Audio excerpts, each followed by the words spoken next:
Глава 201. Едва каменная статуя успела подняться с земли, первое горное чудище тут же бросилось в атаку. Селянь вспомнил слова Хуачена о том, как эти исполины гоняли его по всей территории горы Тунлу, поэтому не решился недооценить их силу. Он инстинктивно приказал статуе подпрыгнуть, чтобы перелететь через гору, но все-таки не рассчитал, что изваяние таких размеров не сможет выполнить столь сложный трюк, прыжок не удался, и их настиг новый удар. Раздался такой грохот, что, казалось, дрогнули небо и земля. Статуя покачнулась и упала в непосредственной близи от столицы Уюна, раздавив под собой целую улицу. Едва изваяние пошевелилось, чтобы встать, послышался треск от рушащихся зданий, некогда роскошных дворцов знати. Селянь и сам едва не упал, но Хуачен крепко схватил его за руку. За мной, вместе с принцем, он в несколько прыжков очутился на голове статуи. Оказалось, что волосы огромного каменного божества убраны в нефритовую корону, подобную маленькой открытой площадке, на которой они как раз и поместились. Здесь, наконец, можно было встать ровно, намного удобнее, чем на плечах или ладони изваяния. Но не успели они выдохнуть, как горное чудище напало снова, так врезавшись в статую, что та отшатнулась на несколько шагов. К счастью, на этот раз Селянь был готов. Они не упали, только неосторожно растоптали еще несколько строений. Не удержавшись от угрызений совести, про себя принц только и успевал повторять «прошу меня извинить». Стараясь не наступать каменными ногами на маленькие домики, он озадаченно спросил, почему они преследуют нас. Что мы такого сделали? Они преследуют всех, кого встретят, не только тебя, ГГ. Ну а ты сейчас чрезмерно привлекаешь их внимание. Разумеется, такое огромное изваяние будет привлекать внимание. Внезапно все три горных чудища атаковали одновременно, окружив каменное божество с трех сторон и сужая круг, словно в попытке раздавить противника. Статуя не могла пошевелиться, как и Селянь. Он все силы вложил в попытку оттолкнуть чудищ, но не смог сдвинуться с места. Похоже, ему не хватит сил, чтобы с ними справиться. Принц раздумывал, нет ли другого способа освободиться из плена, и невольно шагнул назад, но уперся в чью-то грудь. Обернувшись, он увидел Хуачена, который взял его за плечи со словами «Борись и ни о чем не думай. Все в порядке, среди них нет тебе достойного противника.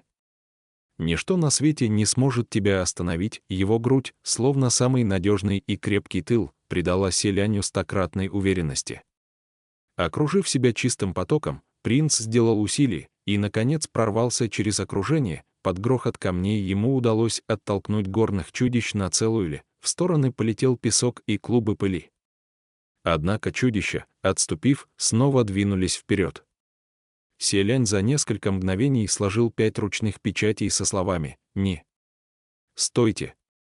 На моем пути». Громадная статуя подпрыгнула в воздух, опустилась обеими ногами на вершины 2 горных чудищ, одновременно с этим положила ладонь на рукоять висящего на поясе оружия и выхватила меч. Все движения были выполнены без единой заминки, четко и аккуратно, точно как настоящим живым человеком. Преисполнившись энтузиазма, Селянь выкрикнул «Я разрублю вас!».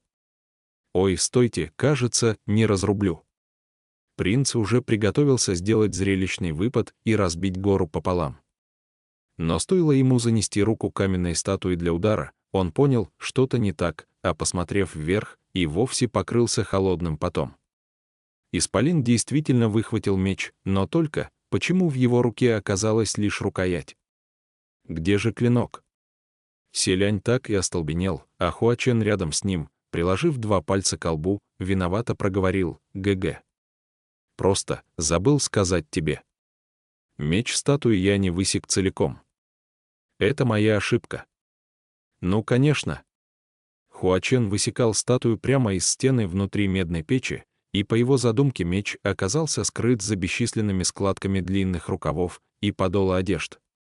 Поэтому он высек лишь рукоять. Когда наполненная магической силой статуя пришла в движение, ей, разумеется, не удалось сотворить клинок меча из воздуха. Хуачен, нахмурившись, сосредоточенно заметил, я просчитался. Все-таки мастерства мне не хватило. в следующий раз я высеку в камне каждую, самую мелкую деталь. Селянь почувствовал, что тот не шутит, и поспешил заверить: «Нет, нет, сделано уже достаточно искусно». Правда, в общем, без меча принц не мог никого разрубить. Поэтому пришлось сменить тактику, сорваться с места и бежать со всех ног. Селянь тут же велел статуе спрыгнуть с вершин горных чудищ, бросить за спину непригодившуюся рукоять каменного меча и бегом спасаться от погони. Они с Хуаченом остались стоять на небольшой площадке на голове изваяния. В лицо летел свистящий ветер, треплющий их черные волосы, белые одежды и красные рукава. Опустив тот факт, что они спасались бегством, этой картиной можно было даже любоваться. К уху селяня подлетела серебристая бабочка, от которой послышались несколько голосов. Принц сразу же взял бабочку в руки. «Это Фэн Синь и Му Цин. А с вами повелительница дождя и генерал Пэй». Так и есть, от бабочки раздавались знакомые голоса. «Послушайте», — сказал Пэй Мин. «Ваше высочество, не обязательно так громко кричать». «Ах, простите», — ответил селянь. «У меня сейчас слишком много магических сил, я буду держать себя в руках». Му Цин тоже подал голос: «Что? Ты сказал, у тебя много магических сил. У тебя, вы все собрались вместе, так?» Ушел от ответа селянь. «Где вы находитесь?» Мы встретились с генералом Пэем, Пэйсу и остальными. Сейчас мы находимся в лесу недалеко от реки Уюн. Готовимся выбираться отсюда. Вмешался Фэн Синь: «Что у тебя там случилось?» «Кажется, в стороне медной печи произошло что-то странное». «Нужна наша помощь», — селянь быстро сказал. «Не нужна. Оставайтесь там, я скоро прибуду за вами, расскажу все при встрече». А мы уже на месте, впереди показалась река Уюн. Каменный исполин перемахнул через русло и присел на корточки возле густого леса. На удачу именно в тот момент принц заметил Фэн Синя и Му Цина, выходящих на открытое пространство и озирающихся по сторонам, будто в поисках кого-то. Но они спутали направление и не догадались посмотреть наверх, поэтому никак не могли увидеть селяня и Хуачена. «Ваше высочество, ты еще не добрался», — обратился Фэн Синь к серебристой бабочке. «Где ты, селянь?» — сложив руки у рта, закричал прямо так, с высоты: «Я уже здесь. Наверху. Посмотрите, прямо над вами». Тогда двое наконец-то обнаружили огромную тень, которая накрыла их, и медленно подняли головы.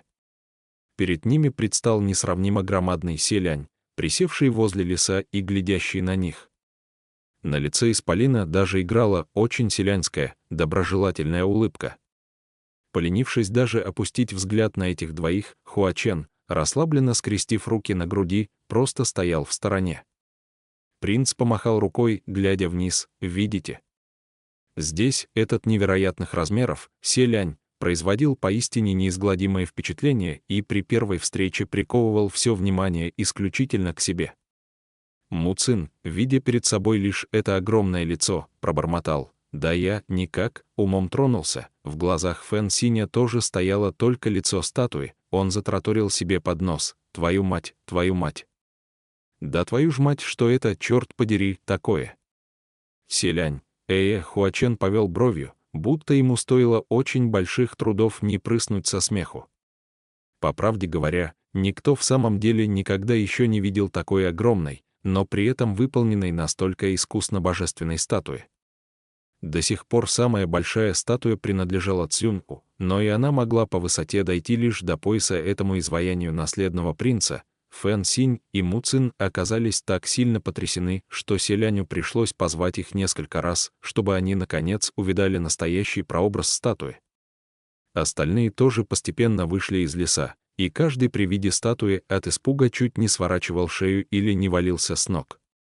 Селянь, не зная, плакать или смеяться, приказал статуе опустить руку на землю и раскрыть ладонь. «Началось извержение медной печи», — сказал принц. «Боюсь, скоро огонь доберется и сюда, вместе с 3 горными чудищами. Скорее, поднимайтесь все, я унесу вас в безопасное место». Один за другим все собравшиеся забрались по руке статуи и расположились на ее теле. Селянь наверху почувствовал ощутимое движение воздуха, а обернувшись, увидел, как к ним быстро ползет черный дым и пепел. Статуя выпрямилась и продолжила путь. Реакция Пэймина и остальных оказалась вполне сносной. Они лишь подивились, но потом успокоились. А вот Фэн Синь и Му Цин все никак не могли прийти в себя. Наверное, потому что и лицо, и образ, и фигура этой статуи были им слишком хорошо знакомы, поэтому в увеличенном состоянии поражали сверх меры. Стоя на плече колосса и не веря своим глазам, Фэн Синь сыпал вопросами, кто это сотворил? Кто ее высек? Почему я такого никогда не видел? И даже не слышал. Хуачен с фальшивой улыбкой ответил, ты еще многого в этой жизни не видел. Прямого ответа не прозвучало, однако практически все, а в особенности Фэн Синь и Му Цин, не совещаясь, поняли, это его рук дело, просто не могу поверить, произнес Му Цин. Как тебе удалось сдвинуть его с места? Сколько же магических сил нужно затратить? Тебе хватает. Ты же полностью их лишился. На этот раз Хуачен ничего не сказал, а Селянь, бросив на него взгляд, прикрыл рот кулаком и замялся. Ну, на этот счет вмешался Пэймин, если нет магических сил, их можно позаимствовать. Это же очень просто. Ха-ха-ха-ха, да, по пути им попадалась всяческая нечисть, которая, видя потоки лавы и фонтаны огня, тоже поняла дело плохо и принялась цепляться за каменного исполина с криками: «И меня подождите, я тоже с вами, и нас возьмите». Хуачен велел им убираться прочь и послал вниз рой бабочек, засверкали холодные вспышки, послышался вой демонов. Снизу прозвучал голос Иньюя, он, держа на руках Гуцзы, позвал: «Градоначальник». «Ваше Высочество, наследный принц». Пустые оболочки погибших жителей Уюна и крысы-людоеды пришли в движение, стеклись в единый поток и, похоже, направляются за пределы горы Тунлу. Повелитель дождя, сидя на черном быке, сосредоточенно взглянула на небо со словами: «Кажется, то, что скрывается в темных облаках, тоже очень хочет вырваться наружу». Она не ошиблась, метающиеся в черных тучах твари были озлобленными духами, жаждущими свежей крови и плоти живых, чтобы поселиться в их телах и обернуться жуткими ликами. На горе Тунлу не осталось людей, кроме демонов здесь были лишь небожители, к которым духи не могли приблизиться. Разумеется, они желали вырваться на свободу. Бесчисленные искривляющиеся лица с длинными черными хвостами дыма, подобно червям, кружились в небе. Селянь почувствовал дрожь в руках, но все же уверенно сказал: гора Тунлу ограждена барьером, через который не пробиться ни снаружи, ни изнутри. Думаю, они пока не способны покинуть, но принц не договорил. Хуачен вдруг сжал его руку. Сердце селяня сжалось следом, он тут же схватил Хуачена в ответ и спросил, что такое. «Я трачу слишком много сил. Прости, лучше мне все-таки использовать их поэкономнее». Хуачен, закрывая правый глаз рукой, возразил: «Нет, ГГ, об этом не беспокойся, но барьер вокруг горы Тунлу пал». «Что?» Не сразу понял селянь. «Пал, но ведь он только что сказал, что с барьером у них нет причин для беспокойства». «Да что же это такое?» Хуачен пояснил: «разрушен». «Боюсь, это дело рук безликого Бая. Эти твари вот-вот вырвутся наружу».